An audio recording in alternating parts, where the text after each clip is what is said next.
সুকান্ত বাবু, দুটো vote double হয়েছে। সুকান্ত বাবু, আপনি কি মনে করছেন এই চিঠিটার পর কি ব্যবস্থা হবে? যদি ইলেকশন কমিশনের কথা মতো কাজ না হয়, ইলেকশন কমিশন ব্যবস্থা নেবে, আপনার কি মনে হচ্ছে? অ্যানালিসিস, সাংবিধানিক সংকট তৈরি করছেন মমতা বন্দ্যোপাধ্যায়, চোরেদের প্রশ্রয় দিচ্ছেন মমতা বন্দ্যোপাধ্যায়, দেশদ্রোহিতার পরিচয় দিচ্ছেন কি মমতা বন্দ্যোপাধ্যায়? প্রশ্ন বলুন। দেখো বিশালয়, জনপ্রতিনিধি আইন অনুসারে কিন্তু নির্বাচন কমিশন ব্যবস্থা নিয়েছে এবং সবচেয়ে বড় কথা, ফর্ম 6 যে ফিল আপ করে যে কর্মী, তিনি তো তাকে সাসপেনশন করা হয়েছে এই কারণ তিনি যে জায়গাটায় রয়েছে ফর্ম 6 ফিল আপ করবার ক্ষেত্রে গুরুত্বপূর্ণ অনেকগুলো জায়গা থাকে। কিশলয় নিজের ইচ্ছা মতো ফর্ম 6 ফিল আপ করে নিতে পারে সেই ডাটা এন্ট্রি অপারেটর, এবং তাকে সাসপেন্ড না করলে পুরোটাই তো ভুতুরে ভোটার এবং ভুয়ো ভোটারে একদম কোথাও রোহিঙ্গাও থাকতে পারতো। এবং তুমি আরেকটা দেখো, ইয়ারও এবং এই ইয়ারও তাদেরকে সাসপেন্ড করা হয়েছে। এবার মুখ্য সচিব লিখছেন যে তাদের তো আরো নির্বাচনী ক্ষেত্র রয়েছে, সেখানে কাজে লাগানো হবে।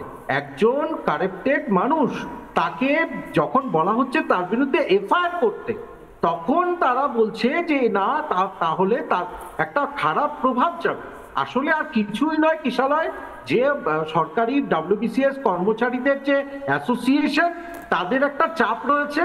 এখন সরকার কোনোভাবে এই ব্যাপারটাকে গিলতে পারছে না, এখন চেষ্টা করছে যেন কোনোভাবে জল খেয়ে সেই ব্যাপারটা কোনোভাবে যেন খেতে পারে, মানে ওই গলায় যেন আর কোনো চাপ না থাকে। কিন্তু চাপ তো থাকবেই, কারণ তুমি ইয়ারও কে সাসপেনশন করার পর এবং নির্বাচন কমিশন এই জায়গায় এক্সট্রিম অথরিটি, জনপ্রতিনিধি আইন বলছে, সেই জনপ্রতিনিধি আইন নির্বাচন কমিশনকে যারা মানে না তারা সংবিধানে হত্যা করতে জানে।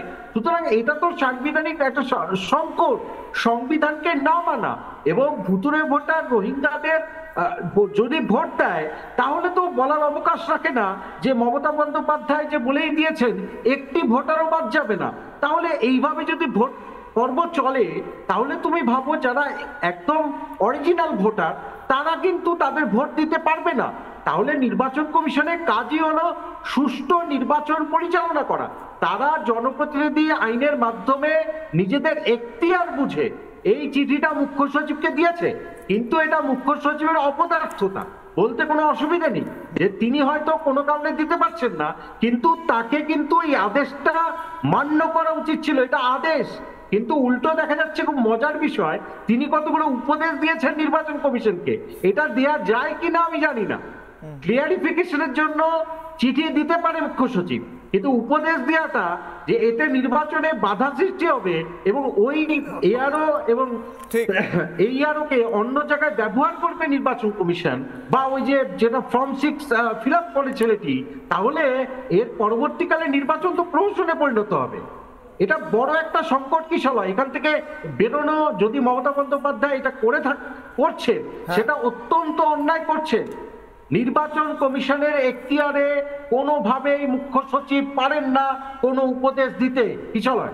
সাংবিধানিক সংকটের কথা বলছেন প্রত্যেকে। নানা ধরনের কন্টেন্ট দেখার জন্য লাইক করুন, শেয়ার করুন আমাদের ফেসবুক পেজ, সাবস্ক্রাইব করুন আমাদের ইউটিউব চ্যানেল। পাশাপাশি অন্যান্য ব্রেকিং নিউজের জন্য অবশ্যই চোখ রাখুন রিপাবলিক বাংলায়।